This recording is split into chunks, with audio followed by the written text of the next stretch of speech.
Hey, what's up guys? Welcome back to the Breakdown Automotive. Today we're filming with the 2018 Jeep Wrangler Unlimited Rubicon. Before we jump into this video, I just want to give a huge thanks and shout out to Javian at Chrysler Dodge Jeep Ram in Greenville, Tennessee for letting us record with the 2018 Jeep Wrangler. I also want to say if you enjoy automotive content, go ahead and subscribe to the channel and like the video for more content like this. But for now, on this very windy day, let's go ahead and jump into the quick overview of the 2018 Jeep Wrangler Rubicon.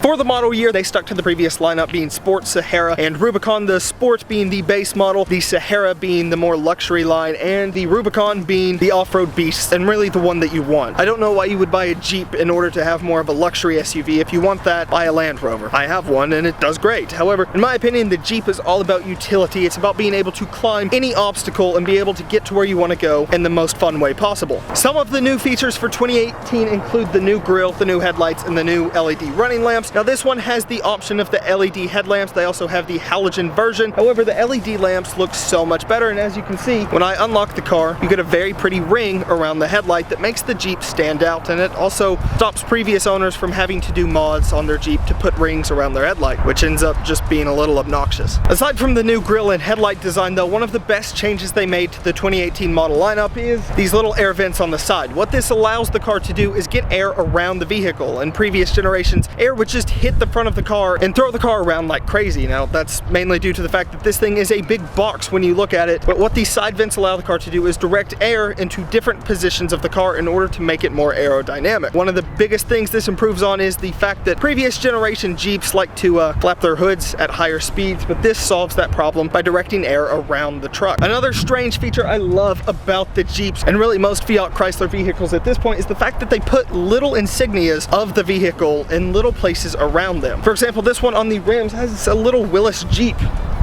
planted on the rim. On top of that, and I know this is pretty much with every Fiat Chrysler car at this point, but you also have a little Willis Jeep up here, just in case you forgot what you were driving, I guess. Really, one of the weirdest features that I'm not too fond of though is these rear taillights. Now, while they're not necessarily hideous, they're far from pretty, and they don't seem like they have too much purpose off-road. But what this allows it to do is have blind spot monitors, and in this big box, that's pretty important. As big as the Jeep looks, it's actually a pretty tiny vehicle once you're inside and once you're driving. It may look like a big, huge, rugged off-road vehicle, but overall it's pretty narrow, and it's much smaller than the Range Rover that I'm used to. But to be fair, I kind of like that. I think the nimble off-road vehicle is dying, and I'm sad to see it go. I am happy the Land Rover Defender is coming back with hopefully a boxy design like the new Jeep Wrangler. There are some pieces that don't really make sense, like that rear tail light. Moving back to the spare tire, you have the rear view camera mounted pretty much in the middle of the spare tire. Now what's weird about that is in order to take off the spare tire, you would have to remove the rear view camera. However, Jeep gives you a tool in order to unlock the cover for the rear view camera and take it off. One of the best parts about that is it's metal, which means that you're not going to scrape up and tear off the rear view camera as you're mounting the rear tire back to the Jeep.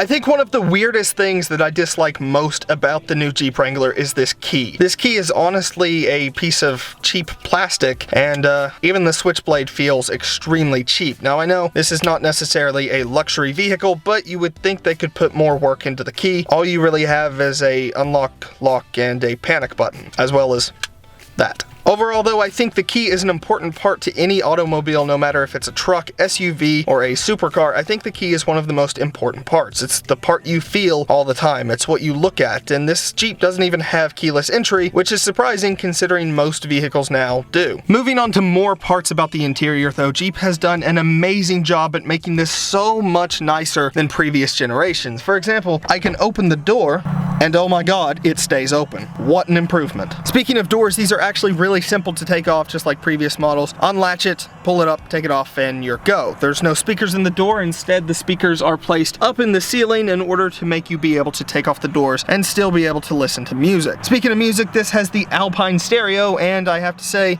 it sounds amazing. And you also get a little Jeep when you turn the vehicle on. So let's go ahead and start up the 2018 Jeep Wrangler. And one of the things I have noticed with my time in the Wrangler is that I absolutely hate this little flap down here, which pretty much holds the door on. Now I understand why they've done that. It's in order to make it easier for the door to be taken off instead of a metal hinge, but it just feels really cheap and it constantly pokes me in the leg. And to be honest, the interior of the Jeep is a bit disappointing. Now I understand this is meant for utilitarian reasons, but let's be honest, how many people actually take their brand new Jeep off-road? Most people just end up lifting it and making it look like it can go off-road and then don't even know how to turn the diff lock on, which for those of you wondering, that's down there. Anyway, let's go ahead and turn the Jeep on. It's actually a really strange sounding engine. Now overall, the interior of the new Jeep is actually pretty nice. You have a nice information screen right here that shows you tire pressure as well as other things. Depending on the setting that you're in, you can show the speed, you can have the screen set up, and on top of that you can have your messages and as well as your music. But on top of that, these gauges are absolutely beautiful. To be fair, it looks like a cheap G-Wagon, but that's kind of what the Jeep is. To be fair, a G-Wagon is not necessarily one of the most advanced cars in the world, but I really do think these gauges look very, very nice. I also like the red accent for the dashboard. I think that adds a touch of utilitarian feel whether you take your Jeep off-road or not. This is something that looks really cool. You also have the gear selector, which has the Jeep on it, as well as the transfer case settings. And then, like I mentioned earlier, you have the sway bar on and off,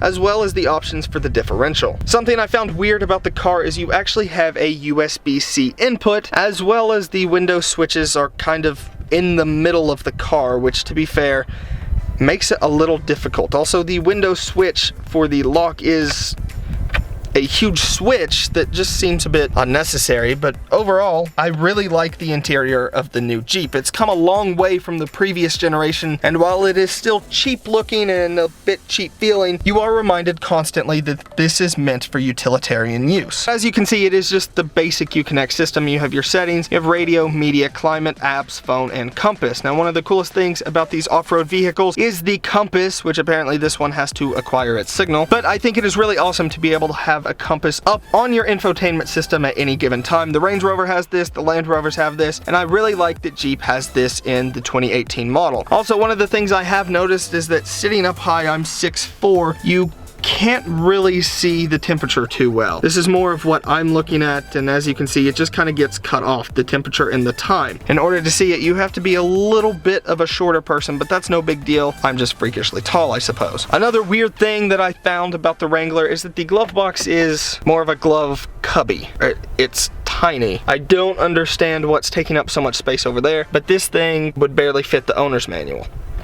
With that though, you do have ample space in the center console and more than enough room for your square water bottles. So overall, I like the 2018 Jeep, but I'm still not convinced that it's worth $52,000. It's overall a good car, the interior is okay, and everything about the car is pretty good. Its off-road capabilities blow away most other SUVs, and to be fair, I think they look amazing. I miss the days of the boxy SUV. But is it worth $52,000? I'm not convinced. So thanks for watching this video on the 2018 Jeep Wrangler Rubicon. If you enjoyed, leave a thumbs up and subscribe to the channel for more content like this. And also don't forget to check out JVN on Instagram. Tag will be right there. Thanks again for letting us review the 2018 Rubicon. Overall, my final thoughts are it's a pretty good car. I don't think it's worth the price. The interior is lacking a lot of the features that you would expect for about $53,000, but overall, it's not bad. The only thing I would change is some more interior luxury, because to be fair, most people aren't going to use this to go off-road. Nevertheless, it's just a different way of creating an off-road vehicle, and I have mad respect for Jeep for sticking to their roots. Even though it's not for me, I think it is an absolutely beautiful, stunning, and really capable vehicle. I do understand now why people buy them.